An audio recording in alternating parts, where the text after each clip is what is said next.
$5,400 you already earned just went back to your boss. Quit 1 month later and you keep every cent. Same job, same boss, same 2 weeks notice, 34 days apart. $5,400 apart.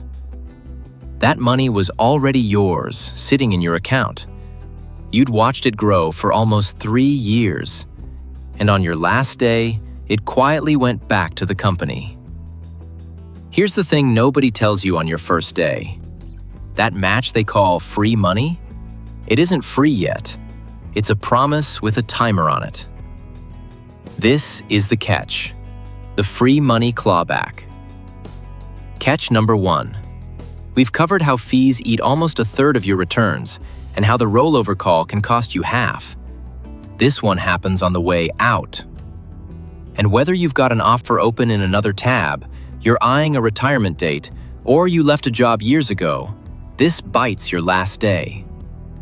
By the end, you'll have the exact 3 questions to text HR. But first, watch what they cost Steve. So let's slow this down. The money you put in is always yours. Every dollar, day 1. The part your company adds on top, the match, that's the part with strings. Those strings have a name, vesting, and the meanest version is called a cliff. Picture a real cliff. 1 step before the edge, you have nothing. 1 step over, you have all of it. No middle. A 3-year cliff is the longest the law even allows, and most plans vest faster. Steve's just happened to use the slow one. Most companies aren't doing this to trap you. A lot of small ones just take whatever schedule their provider hands them. Now meet Steve properly. Steve got a better offer. More pay, shorter commute, a boss who actually answers email. Easy, yes.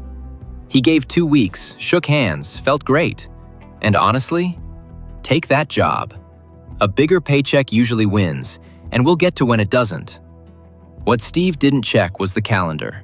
His 3-year mark landed on May 1st. He walked out the door on March 28th. 34 days early. And with a cliff, 34 days short might as well be 6 years short. You get nothing. Steve wasn't careless. He was busy, like the rest of us. He just didn't know the clock was there. So watch what his last paycheck actually did. The match had been landing in his account for almost 3 years. On his statement, it was his balance. And the day he left, the unvested part just stayed behind. Went right back to the company. Not stolen, not a glitch. It was in the paperwork he signed on day 1. And here's the part that'll bug you for the rest of this video. His company uses that money to lower its own costs. Hold that thought. So where does $5,400 even come from? Steve's match was small, about $150 a month, for 3 years, stacking up in the background. Add it up and you're standing on $5,400 you can't touch yet. Small money, adding up exactly where he never thought to look. Steve's friend Alex was in almost the identical spot, on the same kind of cliff. She got an offer too, but she opened one boring PDF, found her vesting date, and waited 3 extra weeks. 2 weeks notice, just like Steve. She kept her money because she read the 1 page he skipped. And here's where it stops being just Steve. Because this happens constantly. In one big study, across more than 900 company plans, workers forfeited about $1.5 billion of employer money in a single year, left on the table before it ever fully vested. $1.5 billion. That's millions of regular people who got the exact email Steve got. Gone. Now, back to the thing I told you to hold. That money goes back to shrink the company's own bill, not yours. And right now, workers are taking them to court over exactly that. What matters for you? That forfeited money was yours, and a calendar is the only thing that decides if you keep it. If your stomach just dropped a little, good. That's the point of this series. Every week, I take one thing the system calls a gift, and I show you the catch hiding inside it. Subscribe and you'll catch the next one before it catches you. Okay, here's how you stay the person who keeps their money. 3 questions, about 5 minutes, and HR has to answer. Ask them during the offer stage, while you still have leverage. And if you're not switching jobs at all, if you're about to retire, check this before you pick your last day. It is the exact same trap. And if you've left jobs before, some of this may already be sitting unclaimed with your name on it. If you remember one thing, copy this into an email today. What's my plan's vesting schedule and my exact vesting service date? That one line does most of the work. Question 1. Is my match on a cliff or a graded schedule? Cliff is Steve's. Graded is gentler. You own a bit more each year. They feel completely different the day you leave. Question 2. What is my exact vesting date? Not the year, the date. Because a lot of plans count it from your hire anniversary, not from how long it feels like you've been there. Steve was sure he'd been there long enough. He almost had. 34 days of almost cost him $5,400.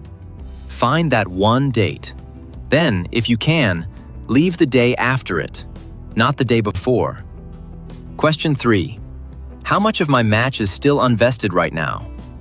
That's the number on the table if you walk today. Sometimes it's $40 and you take the better job tomorrow. Sometimes it's $5,000 and 3 more weeks of the old job pays for a vacation. You can't make that call until you know the number. Cliff or graded, your exact date, and what's still unvested. 5 minutes with HR and you're covered. And if you're the one running a plan, flip it around. Ask your provider for immediate or short graded vesting. Good people stay for it. None of this means chase a match over a great job.